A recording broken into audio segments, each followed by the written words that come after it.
Bonjour Jean-Paul Betbès. Bonjour. Dans la campagne présidentielle, les politiques parlent beaucoup du SMIC. Oui, ils ont raison. Étant entendu que le SMIC est quelque chose qui est extrêmement important, d'abord pour les personnes qui le reçoivent, qui le perçoivent, c'est-à-dire les salariés qui ont les qualifications les plus modestes ou les plus faibles, ou qui sont en début de carrière, mais en même temps, c'est un symbole social, politique et évidemment électoral. Ce qui est important, c'est d'essayer d'avoir un débat qui soit le plus technique possible, pour qu'il soit le moins polémique possible, si possible.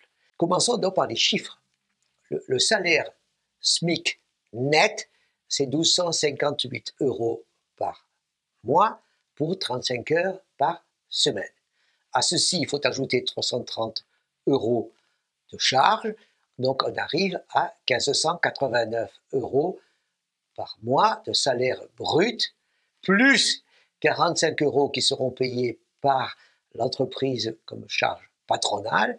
Nous arriverons donc à 1 634 € brut total, qui est le salaire, ce qu'on appelle le SMIC chargé. À ce moment-là, on entend qu'il faut augmenter ce SMIC et parfois de 150 €, ce qui pose évidemment des questions du style, mais comment est-ce que c'était calculé avant et comment est-ce que c'est calculé toujours? Mais pour savoir comment il est calculé, il faut se dire qu'il y a une règle précise et qui joue depuis plusieurs années, c'est que le SMIC est toujours indexé sur les prix et qu'il est revu chaque année de telle sorte que les personnes qui sont payées au SMIC ne sont jamais perdantes en termes de pouvoir d'achat. En plus, quand les salaires de certains salariés, qui sont des employés et des ouvriers, augmentent plus, ils bénéficient également pour une partie de cette augmentation. Donc le calcul du SMIC est fait de telle sorte que les SMICards, c'est-à-dire les personnes qui perçoivent le SMIC, ne sont jamais en perte de pouvoir d'achat sur une base annuelle. Et c'est ceci qui est généralement accepté et qui est à l'heure actuelle, d'une certaine manière, revu, sinon contesté, par certains électeurs, ou certains hommes politiques, pardon. Cette année, on a été obligé de le revoir en novembre et non pas en janvier de l'année prochaine. Vous avez parfaitement raison, tout simplement parce que c'est l'application de cette règle du style « il ne faut pas perdre en pouvoir d'achat ». Et quand l'inflation passe au-dessus de 2%, à ce moment-là, il faut automatiquement revoir. Donc, ce que je disais, à savoir que l'augmentation des salaires est revue, l'augmentation du SMIC est revue chaque janvier, suppose que l'inflation est toujours au-dessous de 2%. Quand l'inflation passe au-dessus de 2%, à ce moment-là, immédiatement, il faut qu'il y ait une remise à jour. Ça veut bien dire que les personnes qui sont au SMIC ne doivent pas être perdantes en pouvoir d'achat. Il faut dire que ces salariés-là sont plutôt dans des petites entreprises. Effectivement, les personnes qui sont au SMIC ne sont pas partout.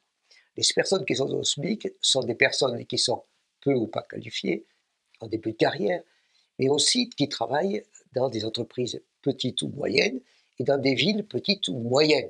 Ce n'est pas le cas dans les grandes entreprises, ce n'est pas le cas dans les grandes villes. En effet, on a effectivement une concentration, en quelque sorte, des populations les plus fragiles dans les entreprises qui sont elles-mêmes les plus fragiles. Et donc c'est pour ça qu'il faut faire attention.